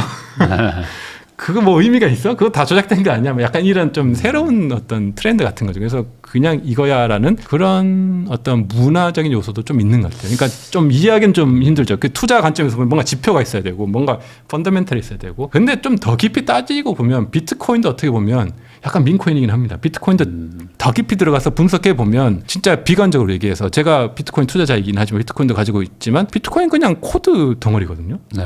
코드에 그냥 내가 가지고 있는 비트코인 표시한 건데 이게 무슨 의미가 있지? 이렇게 질문해 보면 또 그렇기도 해요. 그래서 근데 이제 비트코인은 어떤 철학이 있는 거죠. 뭐 네. 탈중앙화라든지 뭐 기존의 화폐를 개혁한다든지 아직 실현하진 않았지만 이런 내러티브가 비트코인을 끌어올렸듯이 그러한 어떤 그렇게 생각하면 또 맞네요. 그런 시장에서의 비트코인에서의 좀 독특한 철학이 있잖아요. 그런 철학이 민코인이라는 어떤 도지코인의 어떤 철학인 것 같아요. 그래서 그것이 어떤 투자자들에게 좀 영향을 주는 한 가지 요소인 것 같긴 합니다. 그러면 이제 과거 반감기의 패턴이 좀 희미해졌다라고 얘기를 해주셨는데 네. 그 말은 또 역설적으로 알트코인 불장, 뭐 이제 네. 비트코인 쫙 올라가고 알트코인이 막 폭주하는 그 반감기 패턴 안에서 일어났던 것도 좀 이게 좀 뭐랄까 희석되지 않나 이런 생각도 좀 드는데 이거는 또 반복이 되는 건가요? 그거는 이제 알트코인 시즌은 조금 다르긴 한데 우리가 알트코인 불장이라고 했을 때 보게 되는 중요한 지표가 두 가지가 있긴 해요. 네. 두 가지 지표인데 하나는 비트코인 도미넌스고 그거는 이제 비트코인이 전체 이 암호화폐 시장에서 차지하는 비율인데 비중. 예, 이게 이제 빠질 때 우리가 알트코인 불장이 왔다고 하거든요. 그게 이제 최근에 조금 빠졌다가 이제 조금 최근에는 다시 올랐는데 그리고 또 하나 볼 수 있는 지표가 이제 알트코인 시즌 인덱스라는 게 있습니다. 그래서 네. 이거는 이제 알트코인 전체 시가총액 뭐 50위권, 100위권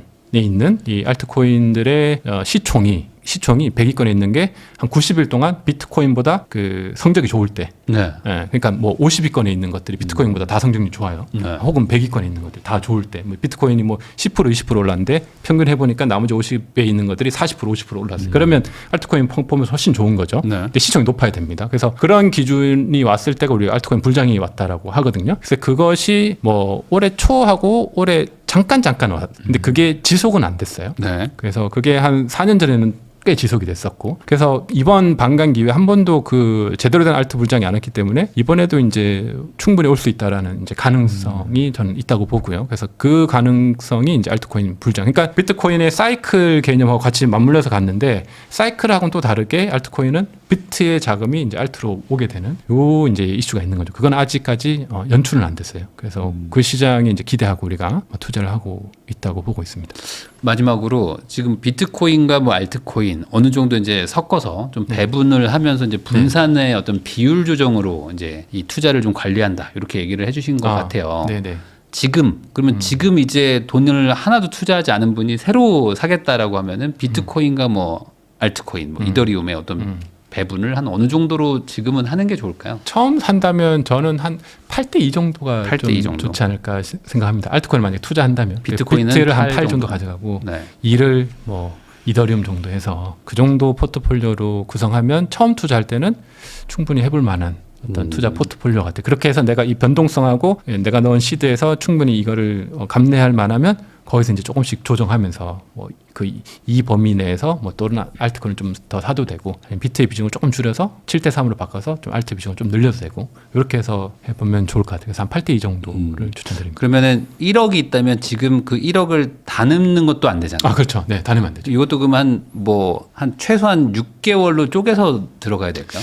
1억이 있다면 그러니까 이 코인 시장은 변동성이 항상 크기 때문에 이게 많이 올랐다가 또 많이 빠지기도 하고 저는 코인 시장에서 그 정하는 원칙 중에 하나가 일단 현금에 대한 그 만약에 계좌에 현금 시드를 항상 좀 여유 있게 두는 걸 좀 권장을 드리거든요. 그래서 1억이 있다면 이왕이면 한 나머지 50은 계속 현금 비중 놔두고 현금으로. 예, 그래서 나머지 50에서 5천만 원으로 예를 들어 이제 주기로 해서 뭐 일주일 간격으로 조금씩 비트코인을 이제 계속 매수하는 거죠. 적립식으로 한 2, 3개월. 지금 같은 경우는 어떻게 보면 한 2, 3개월 적립식으로 매수하기 좋죠. 그래서 장이 하락장이니까 뭐 일주일 단위로 비트 이더를 이제 조금씩 사서 뭐 내가 한 뭐 1억 있다면 한 2, 3천만 원까지만 어느 정도 채워놓고 시장이 이제 오르는 거 보고 조금 더 이제 투자해도 되고 그런 관점. 그래서 한 번에 절대 넣으면 안 되고요. 근데 이제 그런 얘기가 있잖아요. 이제 익스트림 피어인데 지금 네. 극도의 공포가 장인데 이럴 때 현금을 안 넣으면 언제 넣냐. 네. 이런 얘기들도 있으니까. 그거는 그거 같아요. 그거는 이제 초보 투자자는 그렇게 절대 하면 안 되고 내가 투자 경력이 한 10년 이상 됐고 네. 투자 성적률이 예를 들어 1년에 뭐 예를 들어 주식시장 기준으로 해서 1년에 한 20% 정도의 수익률은 내가 보고 있다. 네. 그 정도 성적을 가지신 분은 뭐 그렇게 해도 될 것 같아요. 그런 분들은 어차피 그렇게 해도 된다는 말이 무슨 의미인지는 알 것 같고 그렇지 않다면 그렇게 하면 절대 안 됩니다. 그렇게 네. 하다가는 이제 넣은 거 이제 또 이제 더 떨어질 수 있거든요. 그럼 결국에 손절하고 나와야 된단 말이에요. 네. 그래서 이 익스트림 피어 이제 극심한 공포 단계이긴 한데 익스트림 피어는 절호의 기회이기도 한데 어떻게 보면 또 다른 하락장의 가능성이 있는 거거든요. 네. 그래서 그것을 투자자는 항상 염두에 둬야 되잖아요. 이게 기회이긴 한데 기회가 아닐 수도 있단 말이에요. 네. 그건 아무도 모르죠. 그걸 어떻게 알겠어요. 그래서 그렇다면 그 다음에 더 깊은 하락이 있을 수 있기 때문에 여기에 다 넣다가는 정말 큰일 나는 거죠. 그래서 지금 익스트림 피어보다 예를 들어 비트코인이 정말 지금은 사실 큰 관점에서 뭐 월봉 기준에서 큰 상승장에서 좀 조정을 받은 거예요. 근데 언제 우리가 풀시드를 베팅할 수 있냐면 진짜 극심한 공포 그리고 이미 시즌이 끝났고 사이클 끝났고 막 다 떠났다고 했어요. 그래서 비트코인도 막 예를 들어 뭐 이건 가정입니다. 네. 그러니까 실제 일어나진 않아요. 가정으로 7만 불, 6만, 5만 불 깨졌고 막 3만, 4만, 3만까지 떨어지고 사람 다 떠났어요. 3만 불에 이제 남아 있는 게 없잖아요. 3만 불에서도 또 극심한 공포가 갈 수 있거든요. 그래서 3만 불에서 막 2만 불, 막 15,000불까지 가서 극심한 공포까지 갔어요. 그러니까 이미 시장에 있는 사람 다 퇴출되고 나머지 다 떨군 다음에 마지막 살아남은 사람 중에서 일부만 남았을 때 그때는 풀시드를 넣어야 됩니다. 그때는 뭐 지표도 뭐 경제 망했다, 뭐 별별 얘기 다 IMF 같은 그런 상황, 네. 네, 뭐 그러한 극심한 공포가 왔을 때는 그때는 진짜 풀시드를 해도 돼요. 근데 그럴 때 하는 거지. 지금 같은 시장은 인생에 아니에요. 몇 번 안 오는 그렇죠. 정말 대단한 위기 상황. 위기. 네. 근데 지금 전혀 그건 아니거든요. 상황은 아니니까. 그러니까 그런 게 아니기 때문에 그런 위기 상황은 한번 배팅해 볼 만하죠. 그런 위기 상황. 그런 때를 위해서 50%든 뭐 30%든 항상 남겨는 놔야 된다. 그거까지 다 투자해서 먹으려다가 잃으면 큰일 난다. 네, 맞습니다.